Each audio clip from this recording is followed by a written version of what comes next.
မင်္ဂလာပါကျွန်တော် channel လေးကနေပြီးတော့ပြန်လည်ကြိုဆိုလိုက်ပါတယ်ဒီနေ့မှာကျွန်တော်တို့ exit မှာကျွန်တော် formula လေးတွေစပြီးလေ့လာကြအောင်နော်ဒါဆိုရင်ကျွန်တော်တို့ဒီခေတ်မှာ formula လေးမလေ့လာခင်မှာကျွန်တော်တို့ဒီ exit လေးကဆိုလို့ရှိရင်ကျွန်တော်ဒီမြန်မာစာရိုက်ခင်တယ်ဆိုလို့ရှိရင်စာလုံးဖောင်းအလှတွေရိုက်တာတိတ်မကောက်ဘူးဒီမြန်မာစာရိုက်ခင်တယ်ဆိုလို့ရှိရင်ဒီခေတ်မှာဇူဂျီရိုက်တယ်ဆိုပါစို့နော်ကျွန်တော်ကဇူဂျီစာလုံးနဲ့ဇူဂျီရိုက်တယ်ဆိုပါတော့ဒီတစ်ခွက်ပဲရေးထားတယ်ဆိုလို့ရှိရင်ကျွန်တော်တို့ဇူဂျီနဲ့မြန်မာစာရိုက်လိုက်မယ်မြန်မာစာရိုက်လိုက်မယ်နော်ကျွန်တော်ကဒီလိုမျိုးမြန်မာစာရိုက်လိုက်လို့ရှိရင်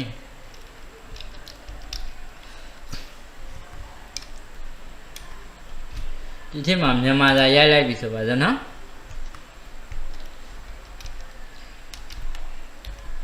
မြန်မာစာရိုက်လိုက်လို့ရှိရင်နောက်တစ်ခွက်သွားပြောင်းရင်ကျွန်တော်မြန်မာစာရိုက်လို့မရဘူးဘာအတွက်ဒီထက်မှာကျွန်တော်ဘာအတွက်ကြောင်းလဲဆိုတော့အဲ့ဒီနေရာမှာဆေးတစ်ခွက်နဲ့တစ်ခွက်မတူဘူးเนาะကျွန်တော်ဒီဆေးခွက်နဲ့ဒီဆေးခွက်နဲ့ကျွန်တော်အကုန်လုံးမြန်မာစာရေးချင်တယ်ဆိုလို့ရှိရင်ကိုရွေးချင်တဲ့လောက်လေကျွန်တော်ဒီခွက်လေးတွေမှာမြန်မာစာရေးမယ်မြန်မာစာရွေးမယ်ဒီခွက်လေးကိုကျွန်တော်ဒီမောင်းနဲ့နေပြီးတော့ဒီလိုမျိုး freeze ပေးလို့ရတယ်တူတယ်မဟုတ်ဒီမှာ header လေးကနေပြီးတော့ကျွန်တော်ဒီအဲ့ဒီကိုလန်လေးကနေပြီးတော့လေကျွန်တော်ပေးလို့ရတယ်တူတယ်မဟုတ်ဒီ row လေးကလည်းကျွန်တော်ဒီ select ပေးလို့ရတယ်เนาะဒီ row လေးတွေကိုအကုန်လုံး select ပေးလို့ရတယ်ဒီ row လေးတွေကိုကျွန်တော်တန်ကြီးတညာလေးအကုန်လုံးလိုချင်တယ်ဆိုလို့ရှိရင်တော့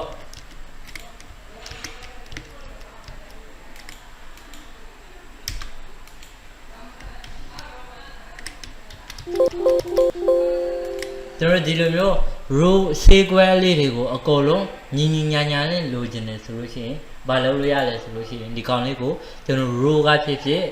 row လေးတွေ row ကိုညီအောင်လိုချင်တယ်ဆိုလို့ရှိရင် row တွေကိုဒီဘက်ကဒီဘက်ချမ်းကဒီအများလေးအမေးပေါ်မှာကျွန်တော် fix ပေးလိုက်မယ်ပြီးတော့ဒီဘက်ချမ်းမှာကျွန်တော်ရှာမယ်ဒီကောင်လေးနဲ့အညီလိုချင်တယ်ဆိုလို့ရှိရင်တညီလေးရသွားတယ်နော်ဒီဖက်ကသွားပေးရင်မရဘူးနော်ဒီတိုင်းကျွန်တော်ကဒီကိုလန်လိုချင်တယ်ဆိုလို့ရှိရင်ဒီဘက်ကကိုလန်လေးကိုကျွန်တော်တို့ဆက်လက်ပေးလိုက်မယ်ဒီတိုင်းကိုလိုချင်တဲ့တစ်ခွက်လောက်ကနေပြီးတော့ဒီချိုင်းလေးလိုချင်တယ်ဆိုလို့ရှိရင်အကုန်လုံးညီသွားပြီအဲ့ဒီခါကျမှကျွန်တော်တို့မြန်မာသားရွေးချင်တယ်ဆိုလို့ရှိရင်ဆက်လက်ပေးလိုက်မယ်ဒီလောက်ပေးလိုချင်တယ်ဆိုလို့ဒီလောက်ပေးနော်အကုန်လုံးလိုချင်တယ်ဆိုလို့ရင်ဒီဘက်ကတစ်ချက်နှိပ်လိုက်ရင်အကုန်လုံးစုကြည့်ဖြစ်သွားမယ်အဲ့ဒီခါမှာကျွန်တော်အန်တာခောက်ချလိုက်ရင်ပဲနော်ဒါဒီလောက်ဒီအကွက်လေးပဲလိုချင်တယ်ဒီတိုင်းကျွန်တော်ကဒီခေတ်မှာဆိုကြည့်ဆိုပြီးတော့ရိုက်ထည့်လိုက်ရင်ပဲနော်ဒီတိုင်းအန်တာခောက်ချစာရေး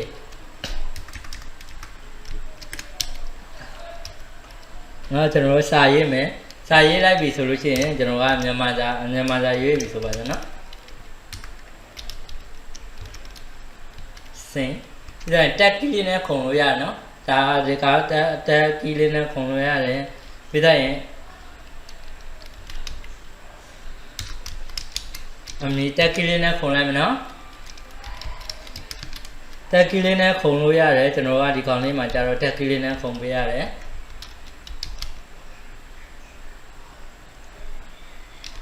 တက်ကလေးနဲ့ခုံရင်တကွက်ချင်းသွားတယ်နောက်ထပ်တစ်ခွက်နှိပ်လိုက်ရင်ဒါကကျွန်တော်ဆက်လက်ပေးထားတာထွက်သွားပြီဆိုလို့ရှိရင်ကျွန်တော်ကနေပဲစာလုံးပြောင်းသွားနော်ဒါဆိုရင်မြန်မာစာရိုက်ကြည့်ရင်မမှန်တော့ဘူး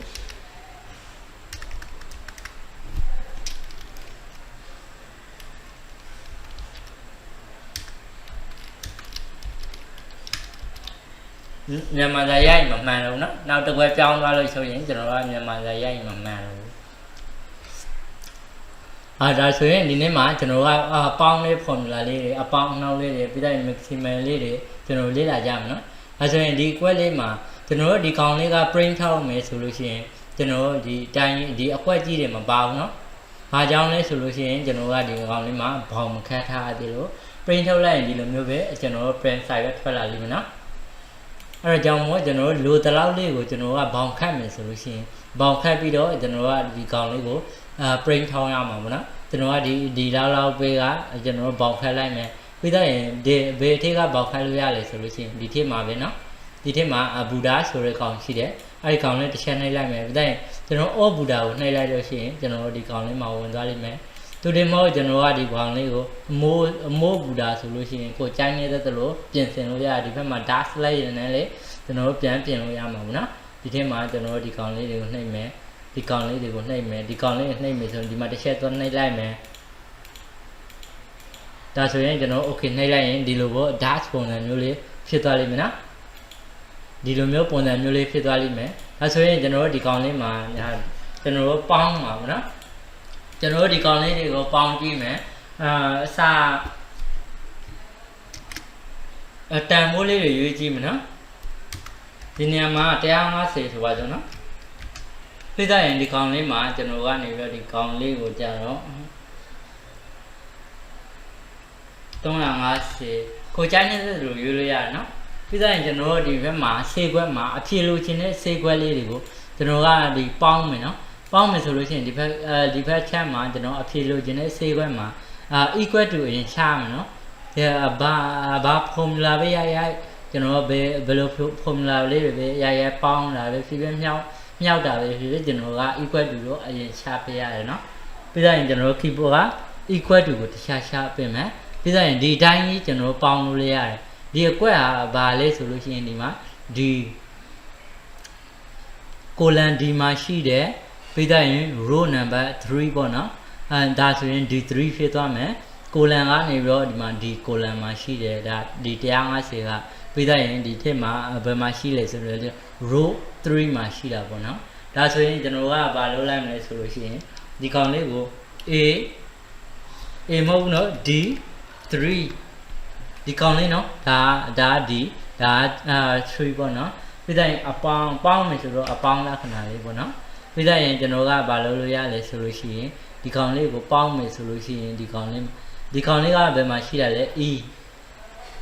column E မှာရှိတယ်ပြီးတော့ရင်ဒီ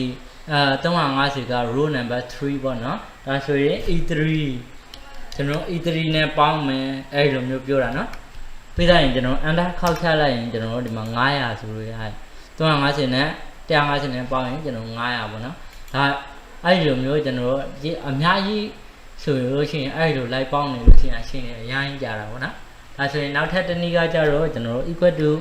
ပြီးတော့ရင်ဘာလုပ်လို့ရလဲဆိုလို့ရှိရင်ကျွန်တော်ဒီကောင်လေးကိုဒီမှာ click တစ်ချက်ရှာမယ်နော် click တစ်ချက်ရှာလိုက်မယ်ဒါဆိုရင် D3 ခုနအတိုင်းပဲနော် D3 ပဲကျွန်တော်ရွေးလိုက်တဲ့ D3 ပြီးတော့ရင်အပေါင်းကြီးလေးတစ်ချက်နှိပ်လိုက်မယ်ပြီးတော့ရင်ဘာလဲအဘေးကောင်နှိပ်မလဲဒီကောင်လေးကိုနှိပ်လိုက်မယ်โอเคပြီးတော့ရင် enter ခောက်ချလိုက်ရင်အဖြေရပြီနော်နောက်ထပ်တစ်နည်းက auto sum ကဘယ်လိုနေရာမျိုးတွေသုံးလဲဆိုရင်ဒီAC မှာကျွန်တော်ဒီ auto sum နဲ့ပဲအတောင်းများနော်ပေါင်းမယ်ဆိုလို့ရှိရင်ဒီ auto sum နဲ့တစ်ချက်နှိပ်လိုက်ဒါဆိုရင်အဖြေရခြင်းတဲ့ခြေခွက်မှာလေကျွန်တော် equal to ချကြမလို့ဒီတစ်ခါကျတော့ကျွန်တော်ဒီမှာဒီဘက်ကဒီ auto sum ဆိုတဲ့ကောင်တစ်ချက်ဒီဘက်မြားလေးနဲ့နှိပ်လိုက်ပြီးတော့ sum ဆိုတဲ့ကောင်တစ်ချက်နှိပ်လိုက်ဘယ်လောက်ပေါင်းမှလဲဒီကောင်လေးတွေအကုန်လုံးပေါင်းမယ်ဆိုလို့ရှိရင်အကုန်လုံး enter ခောက်ချလိုက်မယ်ကျွန်တော်ကဒီနှစ်ခုပဲပေါင်းမှာဖြစ်တဲ့အတွက်ဒီကောင်လေးကိုကျွန်တော်ဒီဘက် channel ကနေပြီးတော့ fix ဆွဲလိုက်မယ်ပြီးတော့ရင်ကျွန်တော် enter တစ်ချက်ခောက်ချလိုက်တာနဲ့ကျွန်တော်အဖြေမှန်သွားလိမ့်မယ်နော်ဒီမှာစာနောက်ထပ်200ဖြစ်သွားတာနဲ့သူလေကျွန်တော်နေပြီးတော့ဒီကောင်လေးတွေတစ်ခါလေး auto တိုးသွားမှာပေါ့နော်ဒါ auto sum ရဲ့သဘောဒီ exit မှာကြတော့ဘယ်လိုနေရာမျိုးလဲဒါဒီကောင်လေးကိုပြန်ရှိုးလိုက်မယ်စိတ်ရှိုးလိုက်မယ်ပြီးတော့ဒီကောင်လေးမှာလည်းကျွန်တော်တန်မွေးလေးတွေရိုးသွားလိမ့်မယ်နော်โอเคဒါဆိုရင်ဒီဗီဒီယိုကတော့ဒီတော့ပါပဲအားလုံးအဆင်ပြေရပါစေခင်ဗျာ